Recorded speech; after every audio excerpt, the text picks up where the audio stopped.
Bonjour et bienvenue. Le message qui va suivre vous est présenté par Impact Centre Chrétien, Église de Lille. Nous croyons qu'en l'écoutant, vous serez édifiés, encouragés, transformés et propulsés comme une flèche vers votre destinée en Christ. Nous vous souhaitons une excellente écoute et que Dieu vous bénisse. Nous avons été richement bénis durant tout le mois de mars. Nous avons commencé par Déjà, nous étions dans notre dynamique sur les 5 raisons pour lesquelles chercher la volonté parfaite de Dieu est capital pour ta vie. Donc 5 raisons. 5 raisons pour lesquelles chercher la volonté parfaite de Dieu est capital pour ta vie. Et puis, au mois de mars, nous avons donc eu le séminaire de Pasteur Karambiri qui nous a rappelé les fondamentaux. En fait, qu'est-ce que Dieu veut pour nous, simplement? Nous avions eu ce séminaire formidable. Puis après, nous avons enchaîné avec notre séminaire sur la communion avec le Saint-Esprit. Et à peine nous avions fini que le Saint-Esprit a encore enfoncé le clou en nous parlant du sang de l'agneau. Et parlant du sang de l'agneau, ça fait partie des éléments fondamentaux avec lesquels il faut fonctionner. Parce que l'ennemi a été vaincu par le sang de l'agneau. Ta libération vient du fait qu'il a versé son sang à la croix pour toi. Et aujourd'hui, nous allons continuer toujours dans cette dynamique et nous allons commencer à atterrir dans cette série sur les 5 raisons pour lesquelles chercher la volonté parfaite de Dieu est capital pour ta vie. Donc nous commençons l'atterrissage. Donc attachez vos ceintures, nous entamons la descente. Mais cette série ne finira jamais. Parce que c'est un style de vie. Vous voyez? Tout ce que Dieu enseigne doit devenir un style de vie. Ce n'est pas des connaissances intellectuelles, c'est des choses à vivre et à appliquer au quotidien. Et ces 5 raisons que nous avions vues, la première raison, c'est que la volonté de Dieu est ce pourquoi tu dois prier. Il te faut prier. Ne prie pas pour la voiture. Prie pour que la volonté de Dieu se fasse. Ne trouve pas un homme ou une femme en disant « Seigneur, je l'arrache au nom de Jésus ». Prie plutôt, demande que la volonté de Dieu se fasse. Parce que Jésus, son fils, qui le connaît très bien, qui vient de chez lui, il ne prie que pour ça. Donc toi aussi, fais de même. Dis à ton voisin, fais de même. La volonté de Dieu, c'était notre deuxième raison. Elle est ta protection.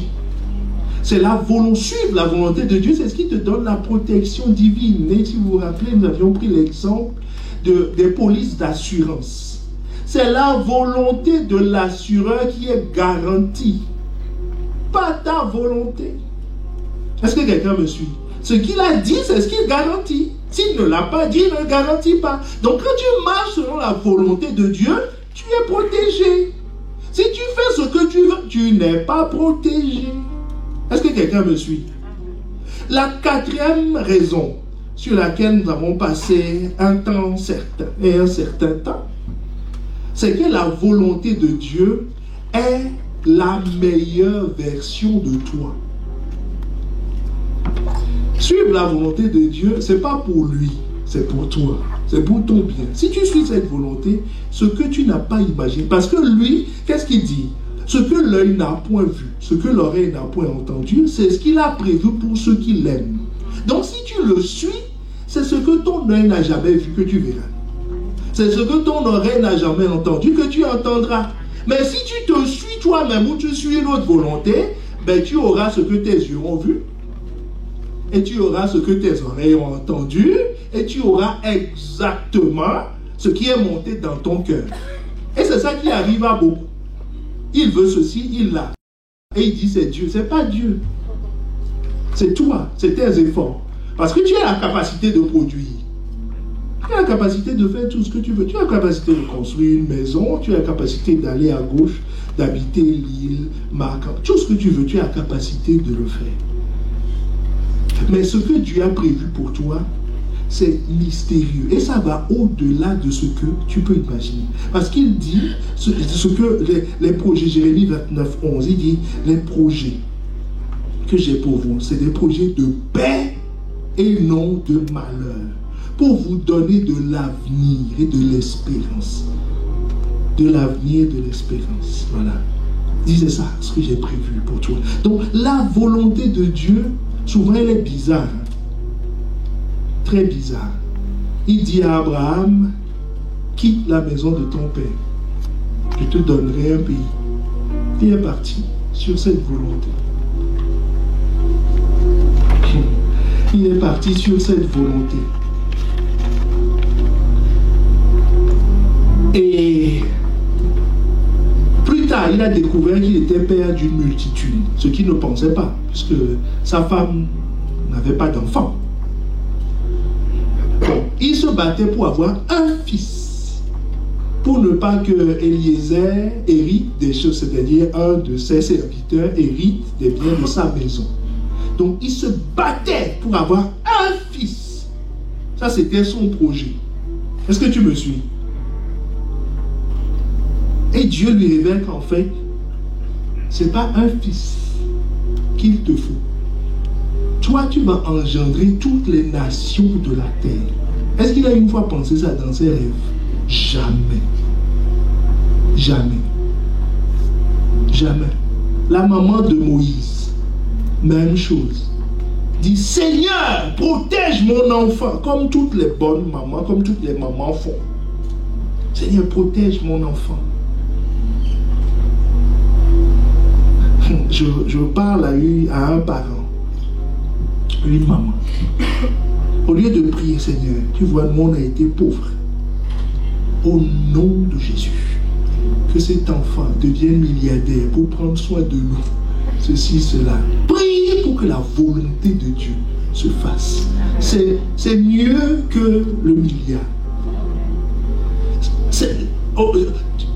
La maman de Moïse a redonné Moïse à Dieu. L'a laissé sur le fleuve et a dit, Dieu prend soin de cet enfant. Elle n'a jamais imaginé qu'elle va devenir prince d'Égypte. Jamais. Jamais. Jamais, jamais. Jamais, jamais. Et quand je dis jamais, ça ne s'est pas fait instantanément. Ça s'est fait des années après. Puisqu'elle a élevé l'enfant, l'a sevré, et c'est le jour où elle a ramené à la princesse que la princesse l'a adopté. Donc, entre le jour où on lui a remis Moïse en disant « Je te paie, nourris-le », jusqu'à ce jour, elle ne s'imaginait pas que la volonté de Dieu, c'est que cet enfant devienne prince d'Égypte. Et elle ne s'imaginait pas, quand Moïse a fui dans le désert pendant 40 ans, que c'était pour recevoir le sacerdoce, apprendre à connaître Dieu, parce que Moïse était un animiste, élevé chez Pharaon.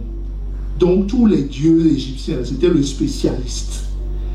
Dieu a pris cet enfant-là, dépouillé de tous ses dieux, et lui a communiqué la grâce du sacerdoce, qui était resté chez Jéthro dans le désert. Il l'a récupéré. Cet enfant qui a fui, et tout le monde a fait le calcul que voilà, c'est fini. Pour lui, est revenu. Est allé chez Pharaon et a sorti le peuple.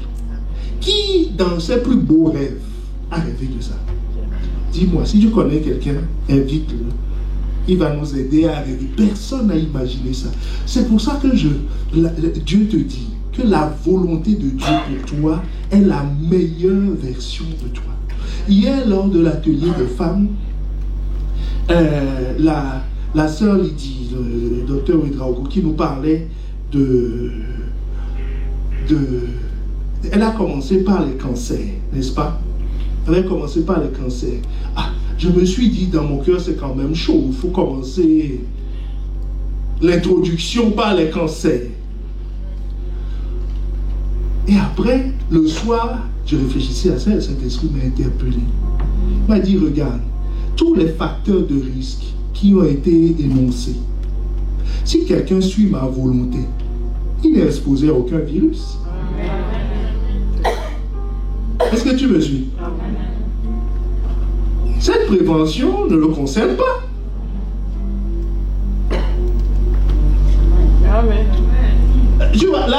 meilleure prévention, c'est quoi? La volonté de Dieu. Oh.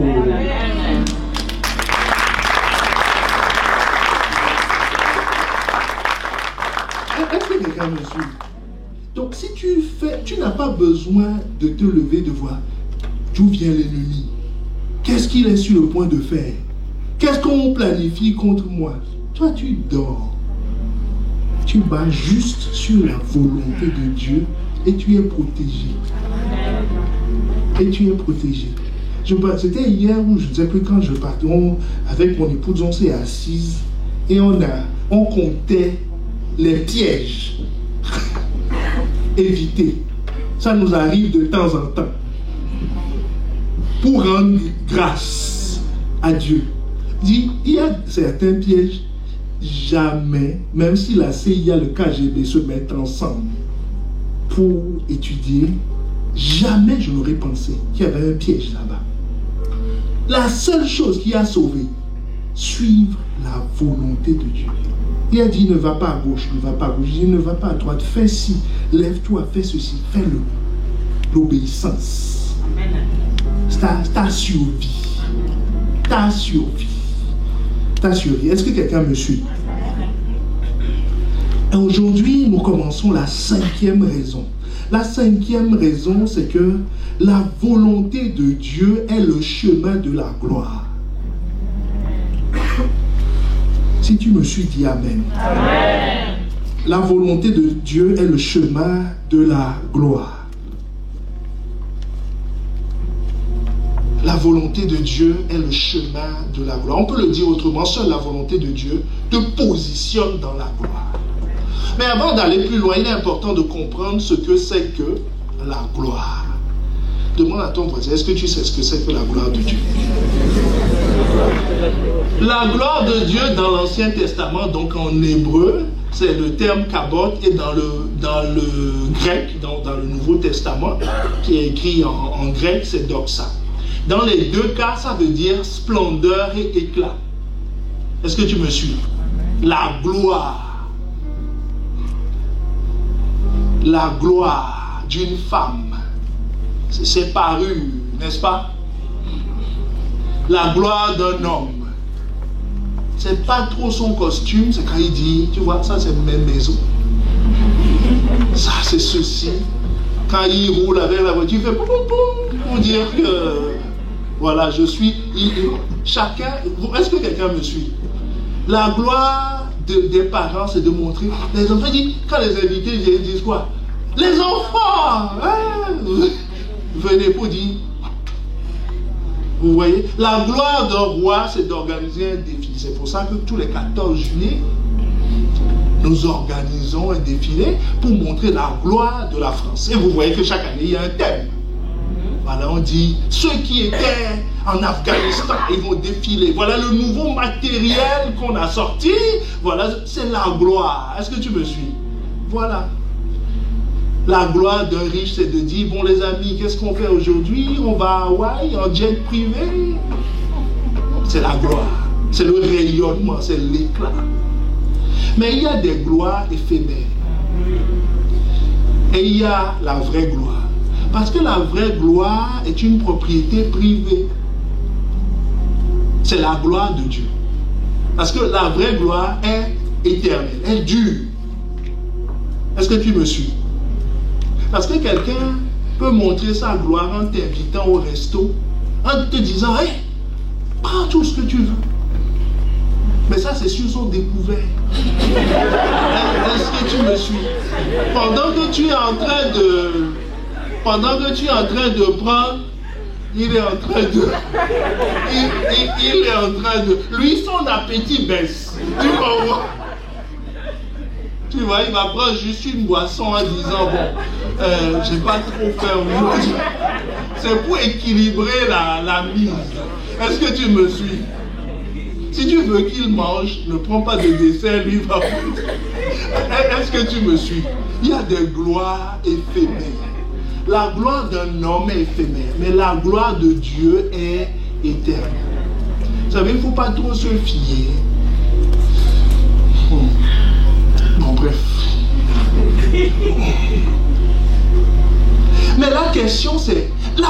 de Dieu est si magnifique. Déjà, si on te dit que tu vas participer à la gloire de la France, 14 juillet prochain, tes émotions seront, si on te dit que tu seras sur la tribune principale, je crois qu'à partir d'aujourd'hui, tu vas prendre des mesures pour ne pas que rien au monde t'empêche de vivre cet événement. Est-ce que tu me suis? Voilà. Voilà, tu ne vas plus beaucoup sortir de peur que quelqu'un te cogne et que ta cheville soit... Non, tu vas te préserver pour le jour de la manifestation de la gloire. Parce que c'est tellement extraordinaire que tu te prépares. La question c'est... Ça c'est la gloire de la France. Maintenant, la gloire de Dieu. Qui est la gloire de la France, des États-Unis, de l'Afrique, de l'Asie, de l'Océanie, tout ça? Vous voyez, ça paraît tellement énorme que si tu ne dors pas pendant 3 jours pour aller au 14 juillet, là tu te dis, est-ce qu'un homme peut transporter la gloire de Dieu? Est-ce que tu me suis? C'est important de se poser la question, est-ce que moi en tant qu'homme, dans cette chair-là, parce que si on te dit, je reviens sur le 14 juillet, rien que le 14 juillet, certains vont même tomber dans les pommes. Quand on leur dit, c'est dit, c'est... Parce que son corps ne peut pas supporter. Maintenant, on dit la gloire de Dieu. Là, on peut faire une anesthésie, une intervention de 10 heures, il ne se réveillera pas. Vous comprenez ce que je veux dire? Tellement c'est énorme. Est-ce qu'un homme peut transporter la gloire de Dieu? La réponse est oui. C'est très important d'accepter ça. Que je peux transporter la gloire de Dieu. Jean 1, le verset 14. La Bible nous dit, celui qui est la parole est devenu un homme. C'est-à-dire Dieu est devenu un homme. Il a vécu parmi nous. S'il était à Lille, il habitait peut-être Oisem, il allait faire ses courses, il habitait parmi nous, dans nos conditions. Il était plein de grâce et de vérité. Donc il est possible d'être dans le vrai, dans la vérité, en étant un homme. Je parle à quelqu'un qui dit, on ne peut pas vivre sans mentir. On peut vivre sans mentir. Quelles que soient les formes de mensonges, apparences fausses, relations fausses, c'est possible de vivre normalement rempli de grâce et de vérité. La Bible nous dit, nous avons vu sa gloire, c'est-à-dire nous les êtres humains. Jean qui écrit est un homme de la même nature que toi et moi. Il dit, moi, Jean, j'ai vu sa gloire.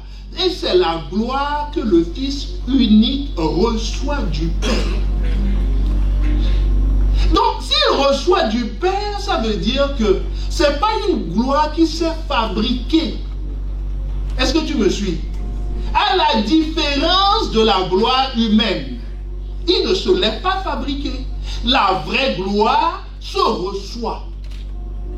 Est-ce qu'on est ensemble? La vraie gloire se reçoit.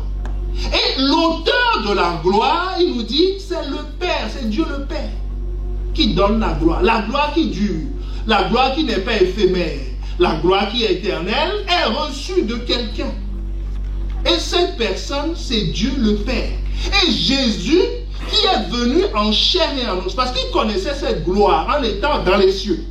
Il est venu sur la terre, dans les mêmes conditions. Lui aussi, il avait un cœur qui bat comme le tien. Quand tu le pinces, il a mal. Il ne prenait pas un produit venu du ciel.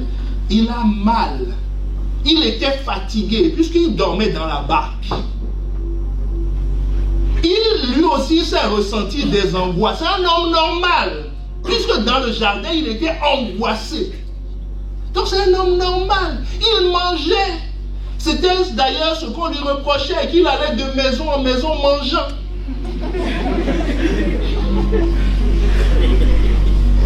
Qu'il était l'ami des publicains. Il mangeait. Il pleurait. Comme Lazare est mort, il a pleuré. Donc c'est un homme normal. Est-ce que tu me suis? C'est un homme normal. Il était si normal que Jean, qui écrit ses textes, pouvait poser sa tête sur sa poitrine. C'est lui qui rend témoignage. Ce n'est pas quelqu'un de lointain, c'est Jean qui pose sa tête sur Jésus, puisque lui-même il se présente comme le disciple que Jésus aimait. C'est lui qui le dit, il dit, nous avons vu, je l'ai vu. Il dit, les amis, je ne vous raconte pas d'histoire, je l'ai vu. Il a la gloire que le Fils unique reçoit du Père. Donc, il est possible pour un homme de recevoir la gloire et de la manifester pleinement, totalement. Donc, il est possible pour toi de recevoir la gloire de Dieu et de la recevoir totalement. Tu n'as pas besoin de deux corps, tu n'as pas besoin d'une autre vie, tu n'as pas besoin de prendre un produit spécial. Tu as été conçu pour recevoir et manifester cette gloire. C'est ce que Jésus est venu nous montrer. C'est ce que Jésus est venu nous montrer. Parce que la gloire, nous avons dit que c'est la splendeur, c'est le rayonnement, n'est-ce pas? Donc si c'est la splendeur et le rayonnement, regarde, prends l'exemple du soleil que tout le monde connaît bien. Le soleil rayonne. Mais est-ce que tu peux capter les rayons du soleil sans avoir le soleil à côté? Tu vois, la gloire est donc indissociable de l'auteur de la gloire. Tu ne peux pas voir la gloire d'un roi sans que le roi ne soit dans le secteur. Si tu vois un cortège qui passe, c'est que le roi n'est pas loin. Si tu vois des gardes du corps qui courent à gauche et à droite, c'est que le roi n'est pas loin. Donc la gloire de Dieu n'est pas dissociable de sa personne. Autrement dit, la gloire de Dieu est indissociable de Dieu lui-même. La gloire se manifeste là où Dieu est. Si Dieu n'est pas là, il n'y a pas la gloire. Est-ce qu'on est ensemble? Donc le Fils qui est le Fils qui nous montre cette gloire, qui transporte cette gloire, nous dit dans Hébreux 1, le verset 3, que le Fils reflète la splendeur de la gloire divine. Et il est la représentation exacte.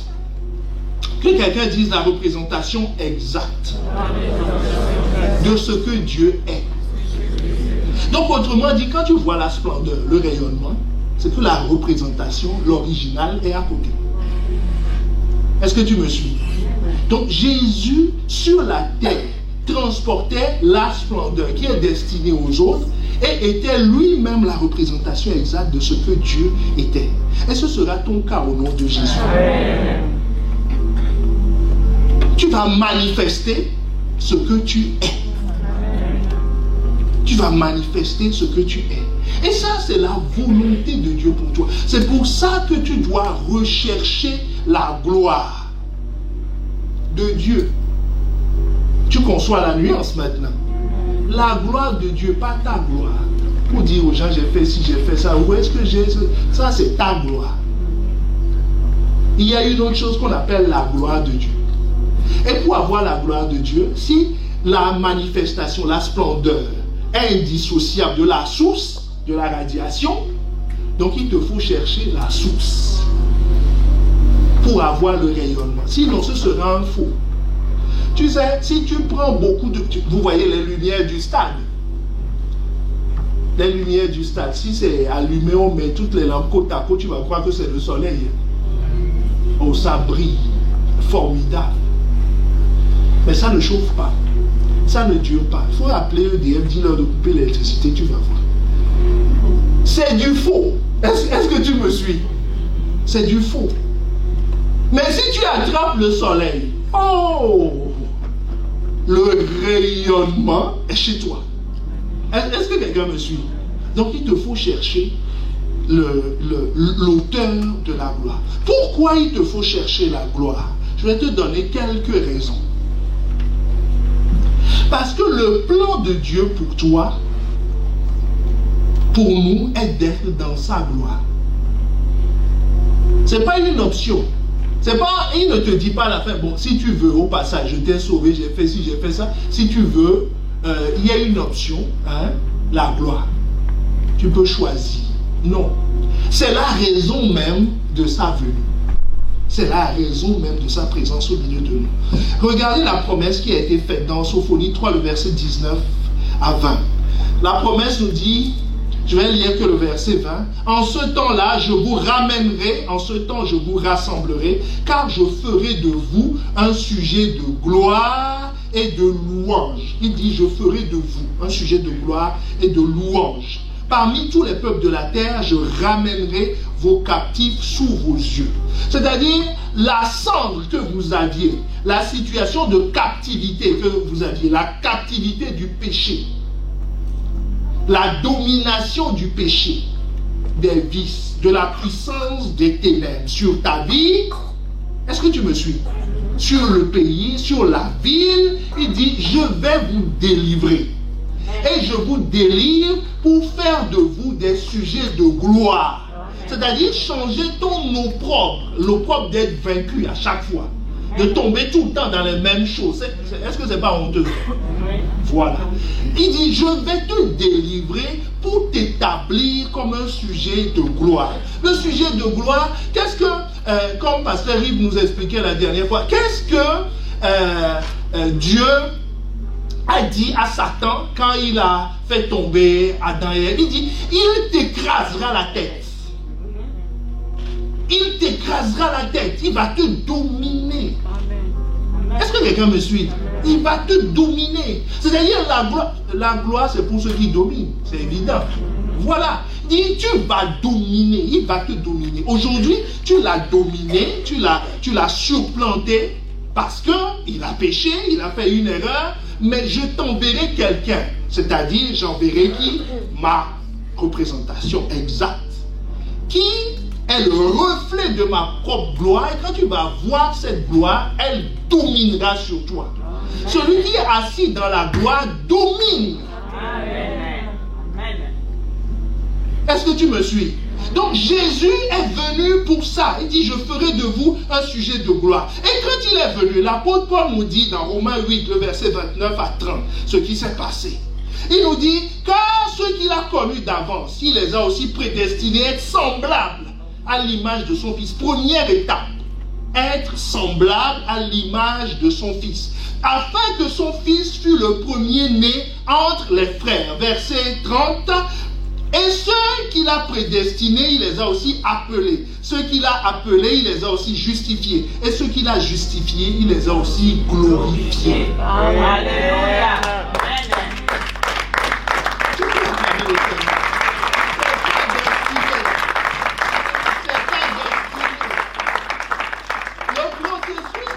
Fini quand la personne n'est pas rentrée dans la gloire. Amen. Jésus est venu te donner sa gloire. Vous savez, il a commencé au verset 29 en disant, il les a prédestinés à être semblables à l'image de son Fils. Le mensonge du diable, c'est qu'il te pousse à chercher le rayonnement avant l'image. Tu dois être d'abord semblable au Fils. Tu dois devenir soleil pour briller. Sinon, ce seront des lumières du stade alimentées par EDF qui brûlent. Est-ce que tu me suis? C'est un faux. C'est dans ça que beaucoup sont piégés. Ils veulent des manifestations sans être. Il faut que tu sois et tu vas manifester. Regardez la suite. Jean 17, le verset 22. Vous allez voir, Jésus a fait ici quelque chose de bizarre, mais qui respecte cet ordre. Être d'abord avant de faire, avant de rayonner. Il dit, je leur ai donné, ça c'est son compte rendu de mission. Quelques jours avant de partir, Jésus dit, je leur ai donné la gloire que tu m'as donnée, afin qu'ils soient un comme nous sommes un. Autrement dit, si tu n'as pas la gloire, tu ne peux pas être un. Ok? Mais, Mon point est ceci. Il dit, je leur ai donné la gloire que tu m'as donnée. Il disait ça à qui? Il disait ça à 11 bonhommes, dont 3 pécheurs, quelques publicains et tout ça, dont la condition fondamentalement n'a pas changé, puisqu'il y avait quelque temps avant un jeune homme riche qui est venu. Quand il est parti, ils ont tous sauté sur Jésus en disant, tu vois, tu dis que qu'est-ce qui va devenir de nous qui avons tout abandonné pour te suivre? Tu ne nous as encore rien donné. Jésus a été obligé de les rassurer en disant, avec moi vous aurez père et mère, pour te dire qu'il n'avait rien de palpable. Est-ce que tu me suis? Rien de palpable. Il ne pouvait pas se vanter en disant, bon Jésus, depuis qu'on te suit, on a déjà 10 maisons. Hein? Moi j'ai 50 enfants déjà. J'ai 10 millions sur mon compte. Ils n'avaient, leur condition n'a pas encore fondamentalement changé. Enfin, fondamentalement. Apparemment changé. Est-ce que tu me suis? Mais Jésus dit, je leur ai donné ma gloire. Donc ça veut dire qu'ils ont reçu la gloire. Mais que leur rayonnement n'a pas encore commencé. Est-ce que tu me suis? Donc ne sous-estime pas ce qu'on va dire dans la suite. Ne te précipite pas sur l'aspect extérieur. Préoccupe-toi de l'intérieur d'abord. L'intérieur produira l'extérieur. Si tu te précipites pour aller acheter de gros habits alors que ton compte en banque ne suit pas, est-ce que tu me suis? Ou aller t'acheter une grosse voiture, tu auras une panne d'essence, de carburant, et tu vas commencer à avoir des coups de fil. La climatisation de la voiture ne te rafraîchira plus. Parce qu'il y aura tellement de soucis. Est-ce que quelqu'un me suit? Et il faut attendre d'abord quoi? Que ta situation s'aligne sur... Enfin, et il faut d'abord avoir une situation intérieure pour que l'extérieur s'aligne dessus. Est-ce que quelqu'un me suit? Donc Jésus ici s'occupe de leur intérieur, leur explique que vous avez reçu ma gloire. Et c'est son compte rendu de mission. Il dit, Père, j'ai accompli la mission. Je leur ai communiqué quoi? Ma gloire. Je leur ai communiqué ma gloire. La gloire que tu m'as donnée. Que tu m'as donnée. Afin qu'ils soient un. Donc ça veut dire, j'insiste dessus, que si cette gloire n'est pas manifestée, c'est-à-dire ce rayonnement n'est pas manifesté en toi, autour de toi, l'œuvre de Christ n'est pas encore achevée. Pour toi. Parce que tu me suis. C'est achevé dans l'absolu. Mais toi, tu n'es pas encore pleinement rentré dedans. Donc tu dois chercher ça activement, en disant non. J'ai une gloire. J'ai une gloire. Donc chercher la gloire de Dieu, c'est quoi? C'est chercher sa personne. Exode 33, le verset 12, à partir du verset 12. C'est Moïse qui nous explique ces choses. Moïse a vu les œuvres de Dieu. Des œuvres merveilleuses. Je t'en ai cité quelques-unes tout à l'heure, je peux t'en rajouter une. Moïse a été le premier homme à partager la mer Rouge en deux. Il a créé le canal de Suez avant l'heure. Tu vois, non? Sans beaucoup de travaux. Il s'est levé le matin, le canal était créé, fonctionnel. Pour que des piétons marchent en toute sécurité. 600 000 hommes. On n'a pas compté les femmes et les enfants. Moïse est le seul à l'époque, même aujourd'hui, parce que personne n'a réalisé encore cet exploit, à déplacer un peuple dans le désert sans approvisionnement, sans pont aérien, sans l'intervention de l'ONU et sans avoir eu le temps d'accumuler des stocks. Puisqu'ils sont partis précipitamment. Ils n'ont pas envoyé des gens déposer de l'eau dans le désert sur le parcours. Ils ne savaient même pas par où ils allaient passer pour arriver. Lui-même, il n'est jamais allé à Canaan. Il connaît le désert de chez Jétro, mais il ne connaît pas Canaan. Est-ce que tu me suis? Voilà. Il est le seul à avoir fait. Donc il a manifesté des œuvres merveilleuses. Mais regarde ce qu'il demande à Dieu. Il dit, Moïse dit au Seigneur, écoute Seigneur, tu m'as ordonné de conduire ce peuple, mais tu ne m'as pas indiqué qui tu veux envoyer pour m'aider. Pourtant, tu m'as choisi spécialement et tu m'accordes ta faveur. C'est toi qui l'as affirmé. Verset 13. Eh bien, si j'ai trouvé ta faveur, fais-moi connaître tes intentions. Ainsi, je te connaîtrai vraiment et je bénéficierai pleinement de ta faveur. N'oublie pas que ce peuple est le sien. Dis, les œuvres, j'en ai vu là. Je bénis Dieu pour les œuvres, les miracles, les prodiges. Mais il dit, maintenant ce que je veux te connaître. Le Seigneur lui répondit, je viendrai en personne et tu n'auras pas à t'inquiéter. Moïse reprit, si tu renonçais à venir en personne avec nous, ne nous ordonne pas de partir d'ici. Moïse dit, je suis fatigué de voir tes œuvres. Est-ce que quelqu'un me suit? Je suis fatigué, compris pour moi que je sois délivré, je suis délivré, que je sois guéri, que compris pour mes petits problèmes, pour que je suis... Est-ce que quelqu'un est fatigué de ça? Dis, bon, maintenant je veux te connaître. C'est toi qui tu es qui la personne qui fait ces choses? Je veux te connaître. J'ai vu tes œuvres, j'ai été sauvé, oui, il y avait un problème, j'ai prié, miraculeusement j'ai été délivré, j'ai vu. Je suis venu à l'église, j'ai senti une présence merveilleuse, j'ai été délivré de mes problèmes, oui, j'ai vu. Mais maintenant, je veux te connaître. Le Seigneur répondit à Moïse, comme il te répond, je réaliserai cela même que tu viens de dire. Je t'accorde ma faveur, car c'est bien toi que j'ai choisi. Moïse lui demanda, Seigneur, permets-moi de contempler ta gloire. Permets-moi de contempler ta gloire. Permets-moi de te voir. Parce que si tu vois le rayonnement, c'est que le soleil n'est pas loin. La source n'est pas loin. Il dit, maintenant je veux te voir. Dieu lui explique que tu ne peux pas me voir.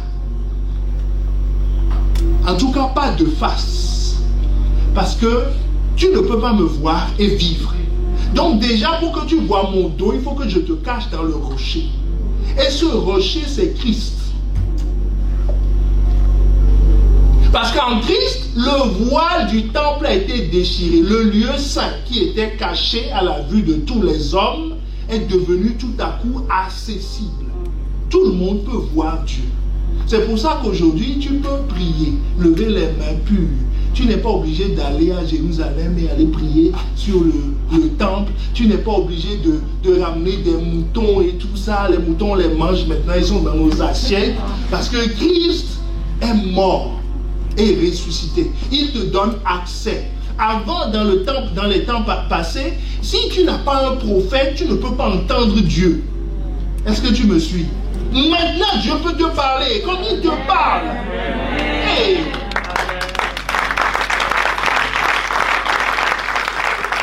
Vous voyez, Moïse a fait ses exploits sans avoir vu Dieu. Donc ne sois pas impressionné par les œuvres.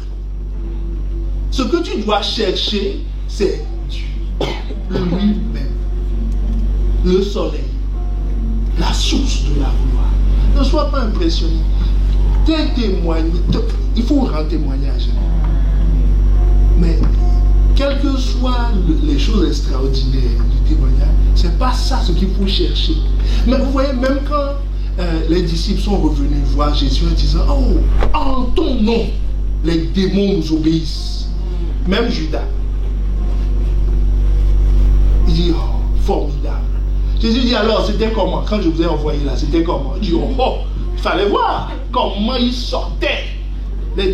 Jésus leur dit, calmez-vous. Il dit, c'est bien, mais cherchez quoi?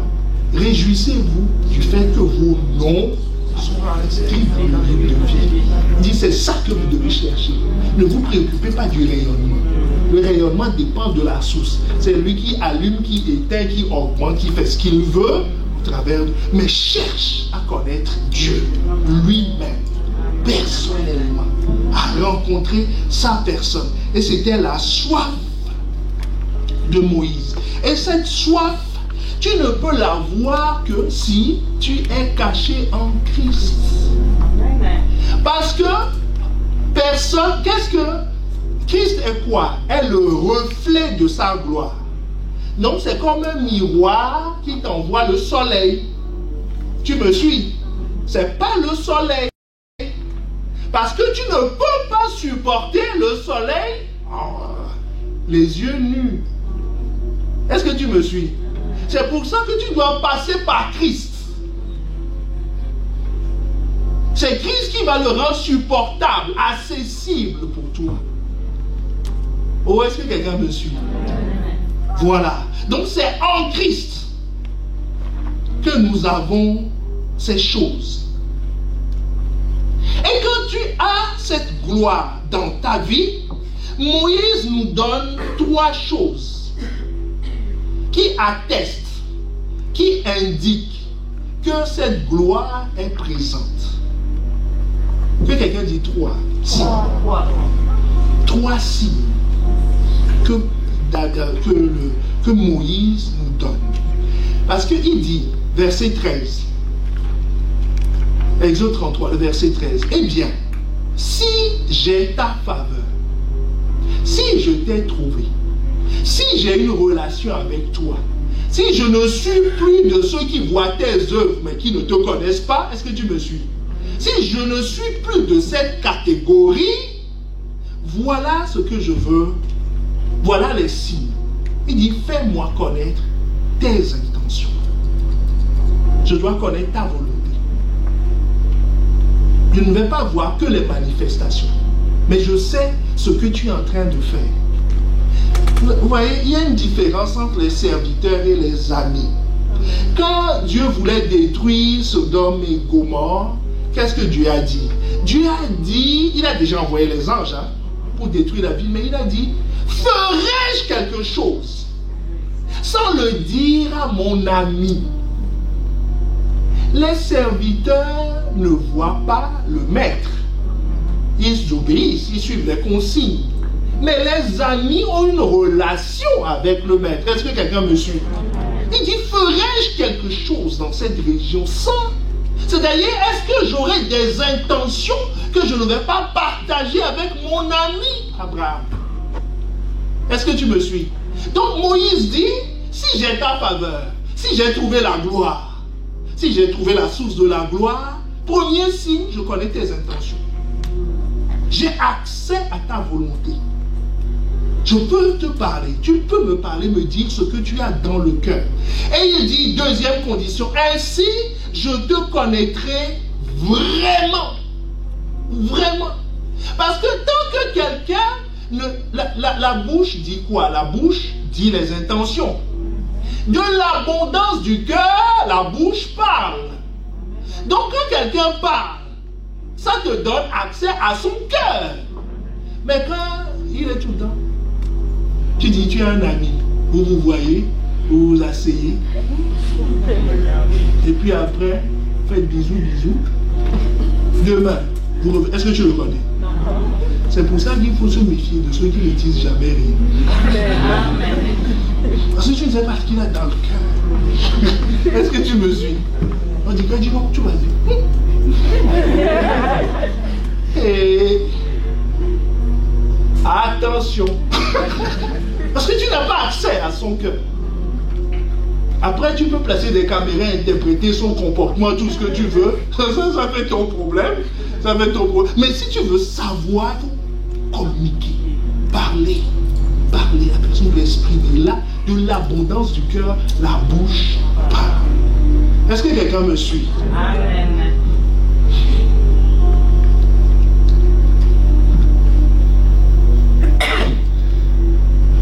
Donc, il dit, je te connaîtrai. Si je commence à connaître tes intentions, je te connaîtrai vraiment. Et la troisième chose, comme je te connais, comme je t'aime, je peux bénéficier tes grâces. Si tu accompagnes un milliardaire au restaurant, tu pourras manger gratuitement. Tu pourras bénéficier des faveurs. Est-ce que quelqu'un me suit? Si tu accompagnes un roi, automatiquement tu bénéficies. Quand le cortège passe, le roi fait ça aux gens, toi aussi tu peux. Tu commences tu comprends ce que je veux dire? Toi aussi tu bénéficies. Quand les motards font toi aussi tu es dedans, confortablement installé. Quand tu es avec, tu bénéficies. C'est pour ça que un proverbe dit que si tu veux aller là où vont les rois, prends son fauteuil. Comme ça, si on dit, qu'est-ce que toi tu viens? Tu dis, j'ai le fauteuil. Donc, toi aussi tu pourras rentrer là où il va. Autrement dit, la proximité, la relation te fait rentrer partout. Et te fait bénéficier de la même gloire, du même traitement. Si tu es le protocole du chef de l'État, toi aussi tu vas rentrer dans le palais. Tu rentreras même dans le bureau. Mais tout le reste, qui n'ont pas de relation, ils seront dehors, sous le soleil. Est-ce que tu me suis? Donc, Moïse dit, écoute, Dieu, si il y a un lien entre les trois, hein, d'abord tes intentions. Si je connais ta volonté, je te connaîtrai vraiment. Si je te connais vraiment, tout ce qui se dégage de toi, tous les rayonnements, je les prendrai. Je les prendrai. Est-ce que quelqu'un me suit? Nous allons prendre un cas pratique maintenant. Quelqu'un qui a vécu ces choses. C'est l'histoire de Marthe et de Marie que nous trouvons dans Luc 10. Marthe et Marie, une histoire formidable. Cette histoire vient illustrer le fait que deux personnes peuvent être dans l'environnement, c'est-à-dire comme à l'église ici, où la présence de Dieu est, au milieu des frères et sœurs, où la présence de Dieu est, là où deux ou trois sont assemblés en mon nom, je suis au milieu d'eux. Mais on peut ne pas capter le soleil, mais toujours bénéficier du rayonnement. Et quand on est dans ce cas, on fait des yo-yo. Parce que quand tu es exposé au soleil, tu as chaud. Quand tu quittes le soleil, tu as froid. Mais celui qui demeure tout le temps dans le soleil, il a tout le temps chaud. Est-ce que tu me suis? Donc si tu veux que ta vie soit stable, parce qu'en plus la Bible te dit que nous irons de gloire en gloire, n'est-ce pas? Mais si tu as perdu la gloire d'hier, hein, la gloire d'hier est perdue, comment tu vas aller de gloire en gloire? Si on t'a donné 10 hier, tu as perdu les 10, tu reviens encore, te donne 10 aujourd'hui, tu es toujours à 10. Mais si tu gardes les 10 premiers, tu passeras à 20. C'est ça, aller de gloire en gloire. Ça veut dire que quand tu as donné ta vie à Christ, il y a une certaine gloire à cause de la présence du Saint-Esprit qui est en toi. Maintenant, nous allons voir comment faire pour que cette gloire croisse. Parce que Marthe et Marie ont eu la visite de Jésus chez elle à la maison. Il y avait leur frère aussi, Lazare. Comme Jésus était en chemin avec ses disciples, il entra dans un village. Et une femme nommée Marthe le reçut dans sa maison. C'est Marthe qui a reçu Jésus parce qu'elle était probablement veuve, selon certains. En tout cas, son mari devrait s'appeler Simon le lépreux. Et elle était l'hôte de Jésus, la maîtresse de maison. C'est elle qui reçoit Jésus. Jésus, chez toi à la maison, il y a un rayonnement, il y a une gloire qui est rentrée. Est-ce que tu me suis? C'est un capital de gloire qui est rentré dans sa maison. Elle avait une sœur nommée Marie qui, s'étant assise aux pieds du Seigneur, écoutait sa parole. Marthe, occupée à divers soins domestiques, survint et dit, Seigneur, cela ne te fait-il rien que ma sœur me laisse seule pour servir? Dis-lui donc de m'aider. Le Seigneur lui répondit. Et Jésus, lui aussi. Il n'a pas encore mangé, mais il se mêle déjà des affaires. Parce que tu comprends bien le contexte. C'est Marie qui est chez Marthe. Marthe reçoit des invités, c'est-à-dire Marthe nourrit Marie. Tu vois, non? Donc, elle reçoit des invités. Au lieu qu'elle se lève pour l'aider, pour que la maîtresse de maison reste assise, c'est Marie qui allait s'asseoir et Marthe est en train de travailler. Pour faire à manger à qui? Et à Jésus et à Marie elle-même. Donc elle dit en bête. Elle dit mais c'est n'importe quoi ce truc. C'est pour ça qu'elle est venue se plaindre à Jésus. Mais regarde ce qu'elle fait. Regarde ce qu'elle fait. Je la nourris. Elle n'a pas de domicile, je la garde. Et puis elle me laisse faire la cuisine, tout. Elle est venue s'asseoir à tes pieds. Donc Jésus, voyant cette situation, au lieu de dire, oh Marie, toi aussi, lève-toi un peu. Jésus enfonce le cou et dit, Marthe, tu t'inquiètes et tu t'agites pour beaucoup de choses. C'est-à-dire, tu brasses l'air. Une seule chose est nécessaire. Marie a choisi la bonne part, qui ne lui sera point ôtée. Est-ce que quelqu'un me suit? Ce que tu es en train de faire aujourd'hui, chercher le rayonnement, sans trop te préoccuper du soleil, te paraît logique. Comme pour Marthe, c'était logique. Est-ce que tu me suis? C'était logique que sa sœur l'aide. C'est normal. Elle lui doit même cette aide.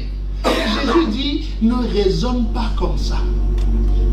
Ne raisonne pas comme ça. Cherche-moi d'abord et tu auras le reste ensuite. Est-ce que quelqu'un me suit? Si vous continuez l'histoire, donc maintenant nous allons étudier ces deux femmes. Donc, tu imagines bien que Marie est restée. Marie a dit, c'est ça même.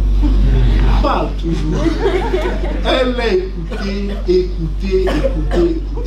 Et je crois que Marthe a dit, mais vous devez bien quand même manger.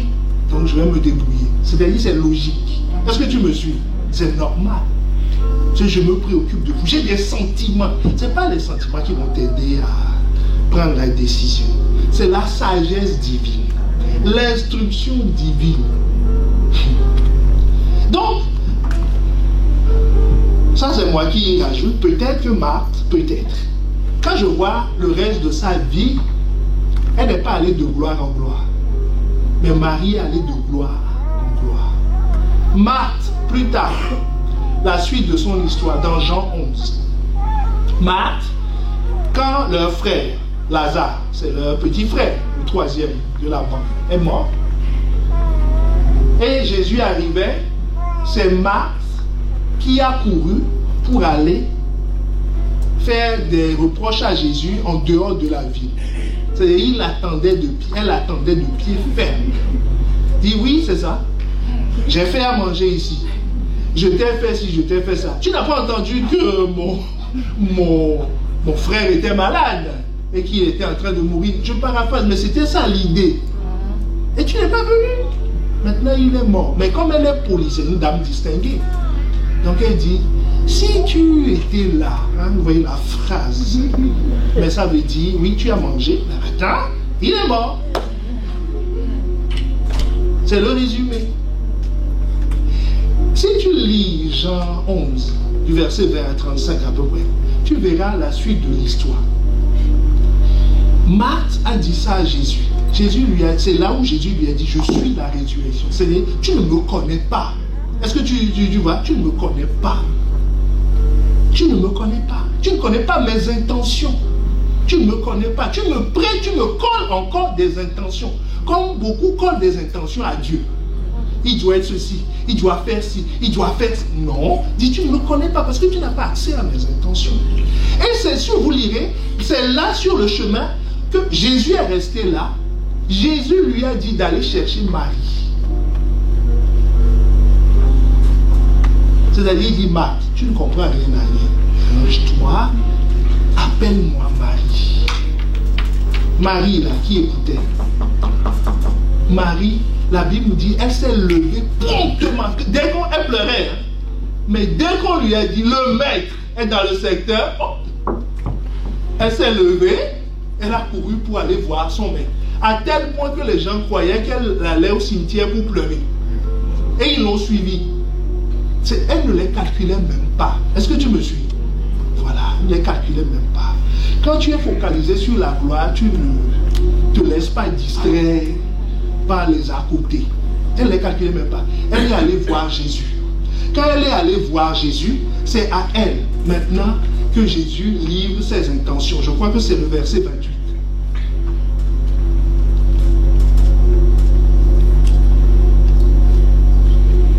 Verset 29. Non, c'est pas le bon.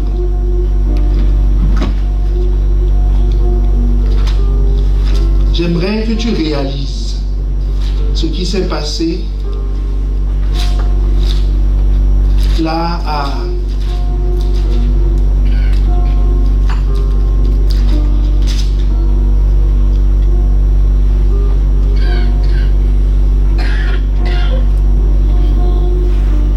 verset 32. Lorsque Marie fut arrivée là où était Jésus et qu'elle le vit, elle tomba à ses pieds encore et lui dit, Seigneur, si tu avais été ici, mon frère ne serait pas mort.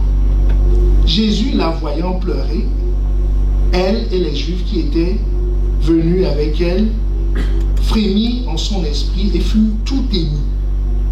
Et il lui dit, où l'avez-vous mis? Tu imagines? Marie, Jésus fait appeler Marie, cette Marie-là, qui était à ses pieds, qui a reçu la parole, parce que la foi vient de ce que l'on entend. Amen. Ce que l'on entend, c'est la parole de Christ. Romains 10, 17. Elle a reçu à ses pieds. C'est-à-dire, quand je suis en train de te montrer comment aller vers la découverte de la gloire. D'abord, l'écoute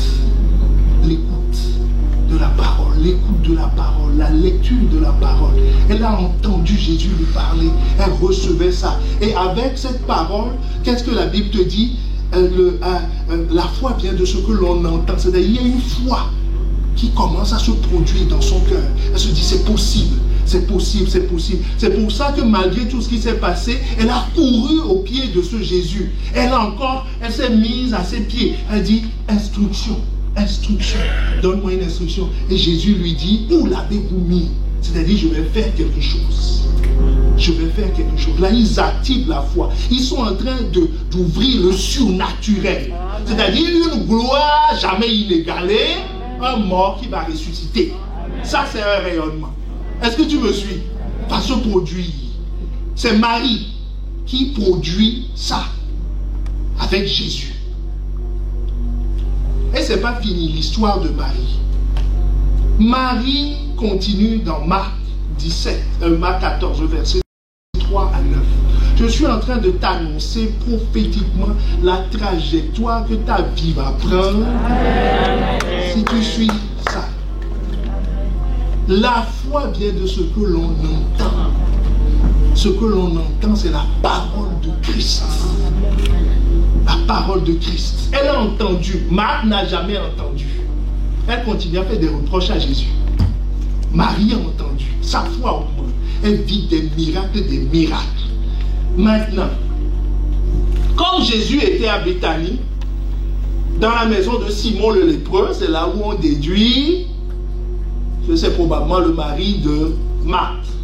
Une femme entra pendant qu'il se trouvait à table. Elle tenait un vase d'albâtre qui renfermait un parfum de nard pur de grand prix. Ayant rompu le vase, elle répandit le parfum sur la tête de Jésus. Quelques-uns exprimèrent entre leur indignation à quoi bon perdre ce parfum. On aurait pu le vendre plus de 300 deniers, c'est plusieurs années de salaire, et les donner aux pauvres. Ils s'irritaient contre cette femme. Mais Jésus dit, laissez-la. Pourquoi lui faites-vous de la peine? Elle a fait une bonne action à mon égard. Car vous avez toujours les pauvres avec vous et vous pouvez leur faire du bien quand vous voulez, mais vous ne m'avez pas toujours avec vous. Elle a fait ce qu'elle a pu. Elle a d'avance embaumé mon corps pour la sépulture.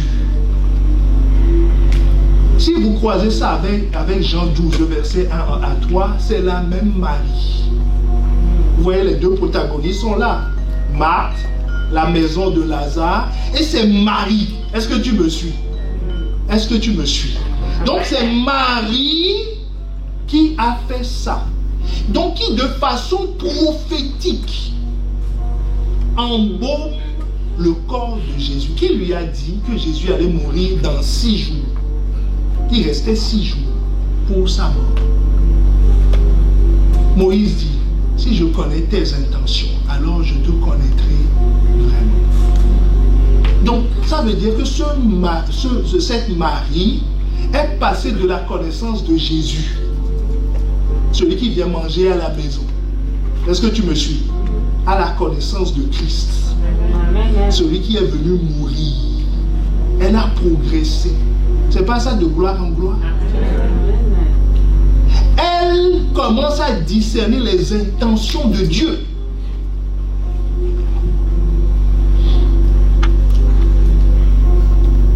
Elle a discerné les intentions de Dieu. Donc, première étape, les intentions de Dieu claires. Deuxième étape, la connaissance de Christ est arrivée dans sa vie. Tu vois la trajectoire que ta vie va suivre. C'est pour ça que je te donne les étapes pour que toi-même tu les coches. Je commence à connaître les intentions. Je passe à la connaissance de qui il est vraiment. Et maintenant, je peux prétendre aux bénéfices. Amen. Pas les bénéfices avant. Pas les bénéfices avant. Tu ne peux pas être embauché et demander ton salaire le 2 du mois. Attends la fin. Est-ce que tu me suis? Attends la fin. La fin. Donc la fin, c'est les bénéfices, qui sont une conséquence directe des 2 premiers points. Le bénéfice pour elle, c'était quoi? Matthieu 26, le verset 13. Matthieu 26, le verset 13. Je vous le dis en vérité, partout cette nouvelle, cette bonne nouvelle sera prêchée dans le monde entier. Dans le monde entier, comme Sophonie l'a annoncé. Sophonie a dit, je ferai un sujet de louange et de gloire dans tous les pays. Est-ce que tu me suis? La femme, Jésus dit quoi? Partout où cette bonne nouvelle sera prêchée dans le monde entier, on racontera en mémoire de cette femme ce qu'elle a fait. Elle parle de l'inconnu à celle qui va avoir la même trajectoire, la même destinée que Jésus lui-même. Parce que Jésus, on parle de lui tout le temps. C'est sa gloire. Et il est incontournable. Même dans le calendrier, on est obligé de dire avant Jésus et après Jésus. Il a le nom qui est au-dessus de tout nom. Que tu le veuilles ou pas, tu es obligé de composer avec lui. C'est pour ça que Pasteur Yves disait, soit vous m'aimez, vous allez me subir. C'est incontournable. Jésus donne le même grade, la même position à cette femme. Il dit, à partir d'aujourd'hui, elle est incontournable. Incontournable. Que vous l'aimiez ou que vous l'aimez pas, il y en a qui disent c'est une femme de mauvaise vie, il dit racontez ce que vous voulez. Tous ceux qui disent que c'est une femme de mauvaise vie, est-ce que tu connais leur nom? Mais tu connais le nom de Marie et de cette femme. Est-ce que tu me suis? C'est ça, elle est rentrée dans la gloire. La mission de Jésus est accomplie dans sa vie. Est-ce que quelqu'un me suit? Elle est rentrée dans la gloire. C'est-à-dire Jésus lui a communiqué la gloire. Et donc, mon point, nous allons prier, c'est mon dernier point. C'est ceci. Quelle a été la clé de cette femme? Est-ce que ça t'intéresse? De savoir quelle est la clé de cette femme. Faire rentrer Jésus pas la maison. Parce que, vous voyez, dans la maison, Jésus est rentré pour toutes les deux. Hein. Marthe a mangé avec, Marie a mangé avec lui. Mais, il a une relation plus intime avec Marie qu'il n'a pas avec Marthe. Et pourtant, c'est Marthe qui est la maîtresse de maison. C'est elle qui achète la viande, le poulet, tout ça pour Jésus. C'est elle qui a connu. Vous voyez que si Marthe ne demande pas à Marie de sortir de la maison, elle ne sort pas. Mais apparemment, c'est ça. Mais en réalité, la gloire est venue sur Marie. Quelle est sa clé? Ça veut dire que Marie a invité Jésus. Elle ne l'a pas reçu que dans sa maison, parce que ça lui sera ôté. Parce qu'un jour, ils vont déménager, n'est-ce pas? Un jour, Marthe va mourir. Est-ce qu'elle peut encore recevoir Jésus dans sa maison? Donc c'est fini. Peut-être que Simon va... Vous voyez, il y a plein de choses qui peuvent... Mais Marie, elle a invité Jésus dans son cœur. C'est pour ça où, comme son esprit, elle a invité Jésus dans son esprit. Donc comme son esprit est éternel, son histoire est éternelle. Sa gloire est éternelle. Sa gloire ne se limite pas à ce monde-ci. Donc commence à faire le point sur les choses que tu poursuis, mais qui vont s'arrêter sur cette terre. La clé, Jean 14, verset 23. C'est Jésus qui nous explique comment il fait pour venir chez quelqu'un. Donc si tu veux lui lancer une invitation, voilà la clé. Et Jésus leur répondit, si quelqu'un m'aime, il gardera ma parole. Et mon Père l'aimera. Et nous allons faire quoi? Nous viendrons à lui. Pas comme chez Marthe. Oui, il était venu, quand il traversait le village, il était revenu à la mort de Lazare et il est revenu 6 jours avant sa mort. Est-ce que tu me suis? C'est ça qui donne des vies comme ça. Jésus dit, nous ferons notre demeure. Jésus ne va pas visiter Béthanie. Jésus va habiter le cœur de Marie.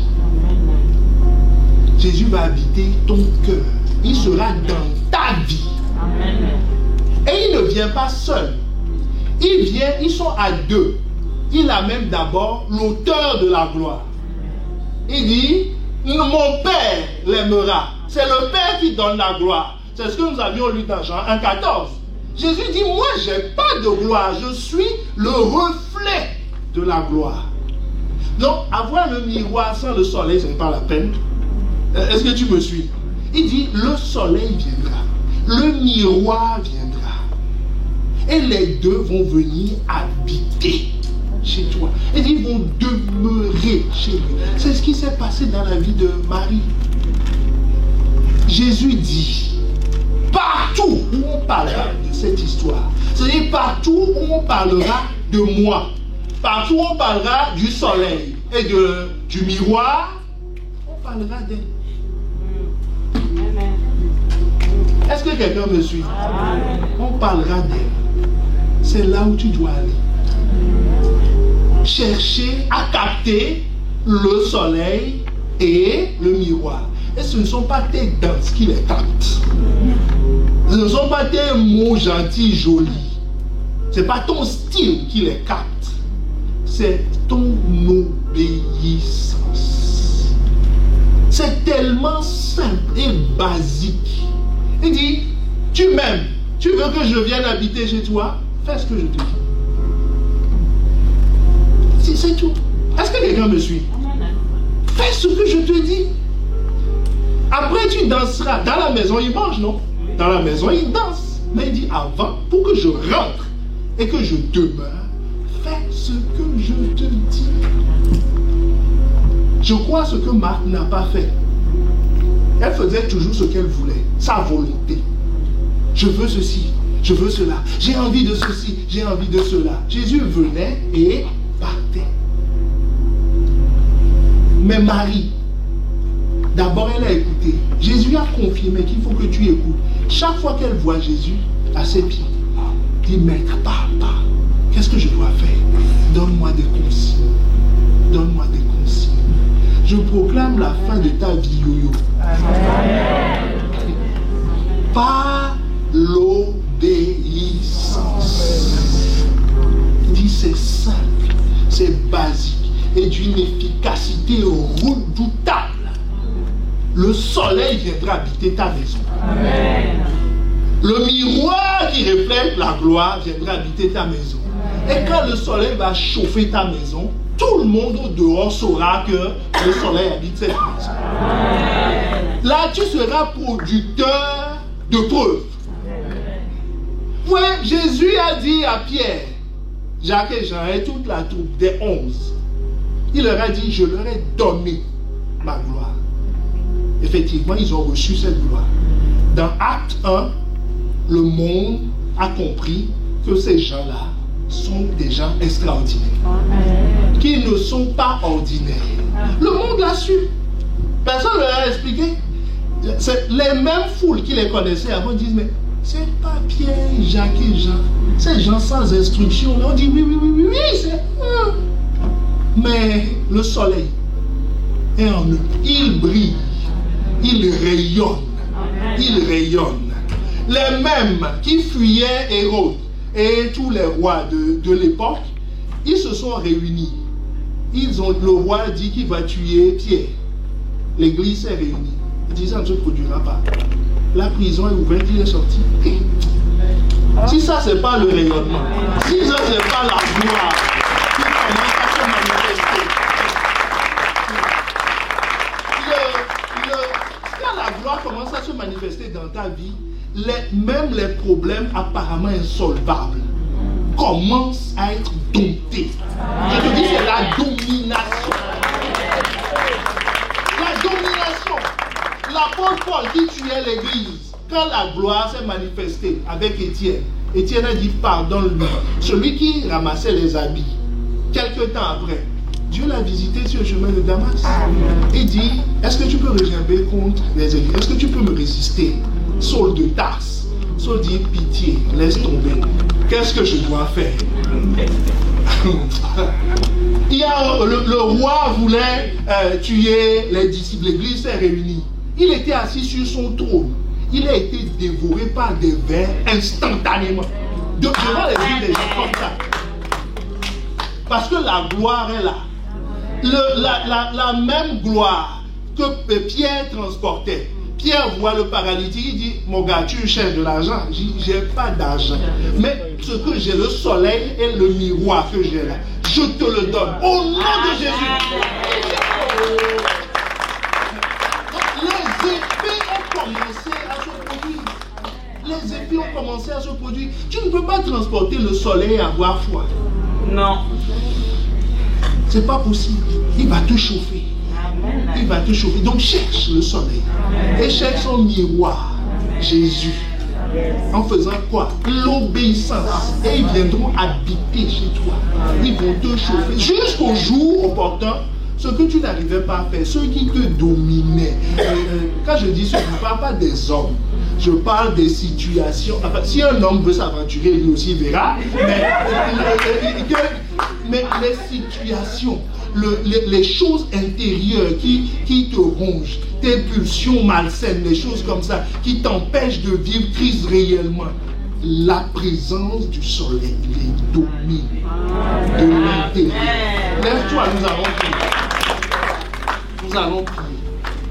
Nous allons prier. Tu vas élever la voix. Tu vas élever la voix. Tu vas élever la voix et commence par rendre grâce. Commence par rendre grâce parce qu'il est possible pour moi que le Père vienne habiter chez moi. Ce que Moïse a cherché, il a soupiré, il a pleuré pour ça. J'ai toutes ces choses en Christ. J'ai toutes ces choses en Christ. Par son sang, le Père peut demeurer chez moi si j'obéis.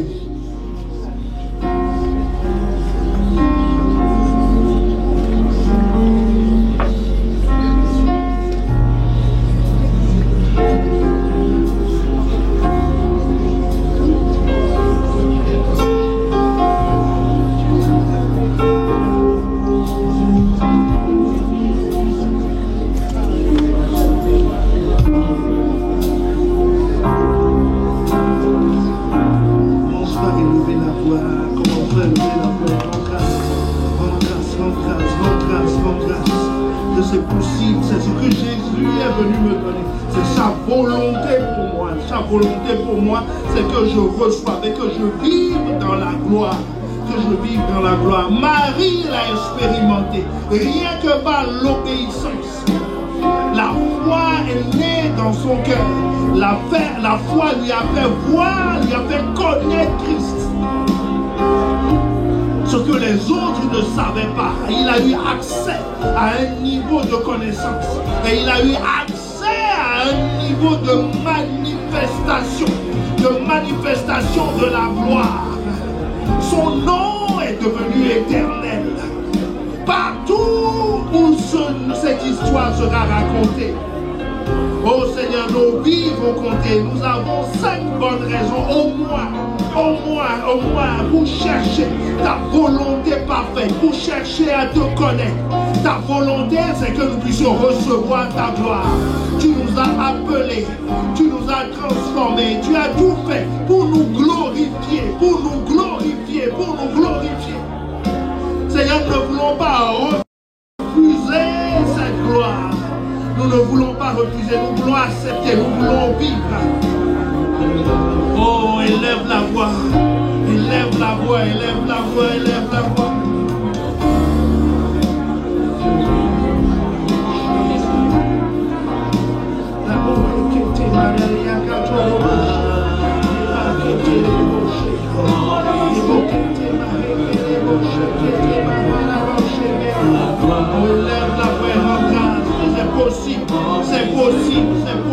C'est possible de dominer, c'est possible de sortir de l'oppression, c'est possible de sortir de la honte, parce que la gloire croît, la gloire croît. Je peux aller de gloire en gloire, je peux aller de gloire en gloire par l'obéissance.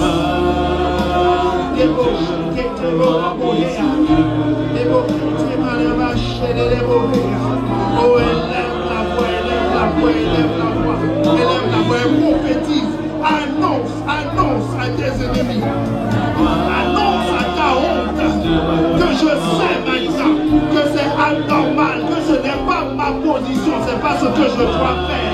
Je ne peux pas vivre cette vie. Je suis appelé à la gloire. Romains 8:30, je suis appelé à la gloire. Je suis appelé à manifester sa gloire. C'est sa volonté parfaite. Sa volonté parfaite pour moi. Sa volonté parfaite pour moi. Élève la voix, élève la voix, élève la voix, élève la voix. Que ta mentalité soit transformée aujourd'hui. Ceux qu'il a prédestinés, il les a aussi appelés. Ceux qu'il a appelés, il les a aussi justifiés. Et ceux qu'il a justifiés, il les a aussi glorifiés. C'est ça ma destinée. Je dois recevoir ta gloire. Recevoir ta gloire. C'est-à-dire connaître tes intentions. Connais tes intentions. Te connais tel que tu es. Pour bénéficier pleinement de ta grâce. Pour bénéficier de ta grâce. Seigneur, c'est fini le temps où nous courons derrière les manifestations, ta main. Seigneur, maintenant nous voulons chercher ton cœur. Ton cœur, ton cœur, ton cœur. C'est la soif qu'il y a dans le cœur de Moïse est notre soif aujourd'hui. Nous voulons ton cœur, nous voulons te ressembler. Nous voulons que ta gloire soit en nous. Nous voulons que tu demeures en nous, que le Père demeure en nous. Et que celui qui reflète la gloire du Père soit en nous. Parce que nous voulons être l'exacte représentation. L'exacte représentation de qui tu es. L'exacte représentation. Ah Seigneur, rends-nous semblables à ton Fils. La gloire de Dieu.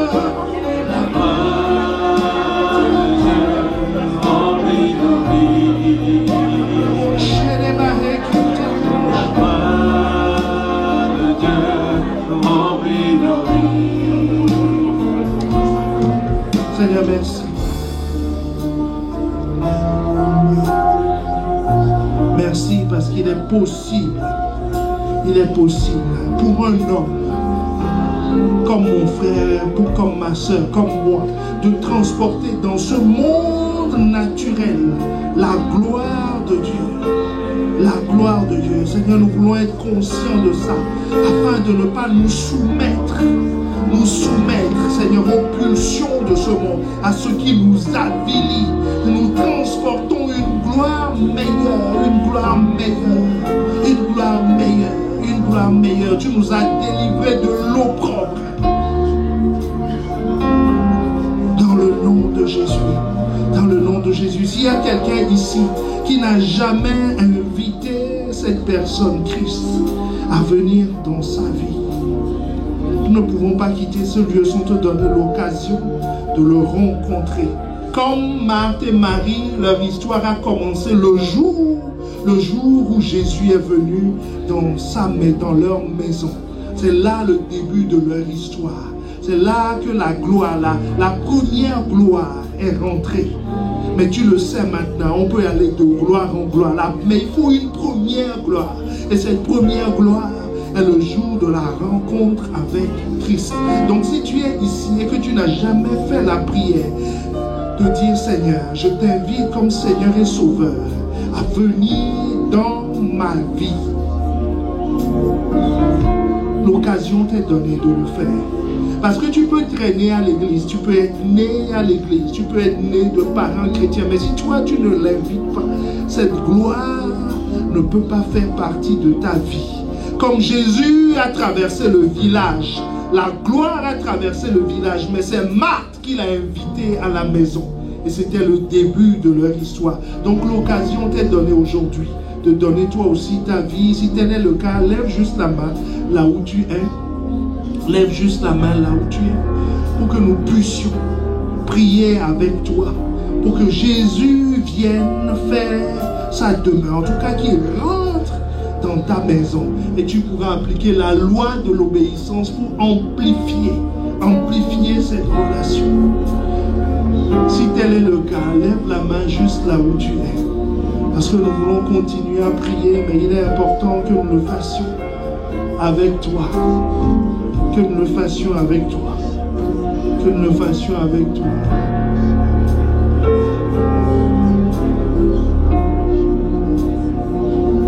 Nous allons continuer à prier. Gardons les yeux fermés, les mains levées vers le ciel.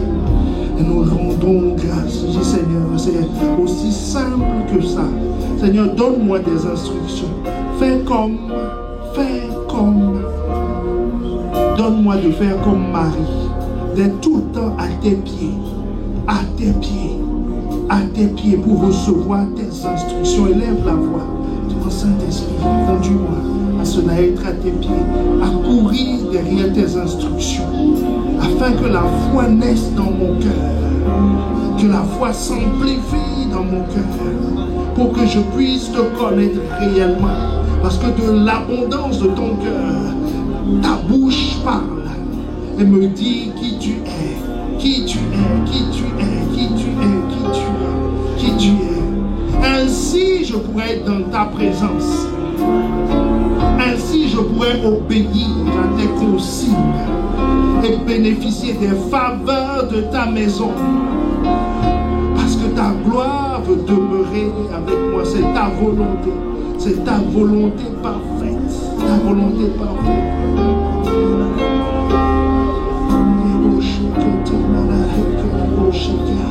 Seigneur, que ta gloire demeure dans la vie de mon frère, de ma soeur. Que ta gloire demeure sur nos vies. Seigneur, que les mains levées soient un signe de contact avec le ciel, d'invitation, d'abandon, Seigneur, et que ta gloire descende. Que ta gloire descende. Et Seigneur, qu'elle demeure dans une vie par le fruit de l'obéissance, par le moyen de l'obéissance. Seigneur, que ta gloire demeure, afin que nos vies aillent de gloire en gloire. Seigneur, que tu ne fasses pas des allées-venues parce que le Saint-Esprit est attristé en nous. Mais Seigneur, que le Saint-Esprit demeure et qu'il vienne, qu'il amène son dépôt, qu'il télécharge les choses que tu as prévues, les mystères que tu as prévus. Reçois cette grâce, cette grâce, cette grâce, cette grâce, cette grâce qui accompagne la vérité. Reçois cette grâce qui accompagne la vérité, parce que ce n'est pas par tes mérites, ce n'est pas par tes actions que tu attires cette gloire, que tu attires cette présence, mais c'est une grâce qui t'a été faite, une grâce qui m'a été faite, une grâce qui nous a été faite.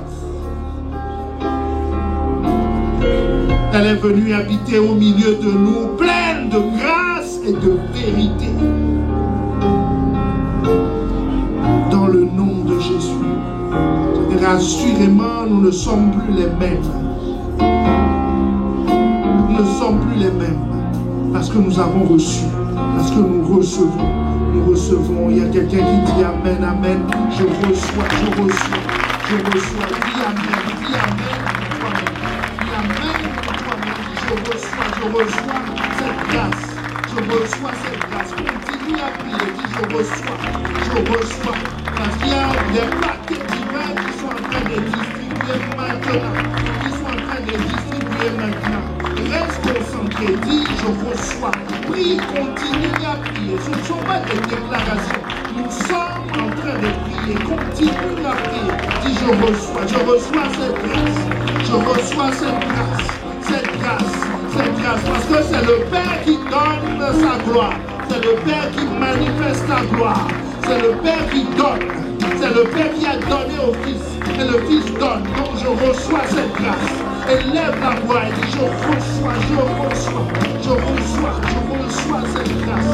Je reçois cette grâce en moi, dans ma vie. Pas à l'extérieur, mais d'abord en moi. Comme Pierre, comme Jacques, comme Jean, comme Philippe et comme tous les autres. Bientôt, la manifestation sera visible. La manifestation de la grâce, de la gloire de Dieu. Dans le nom de Jésus.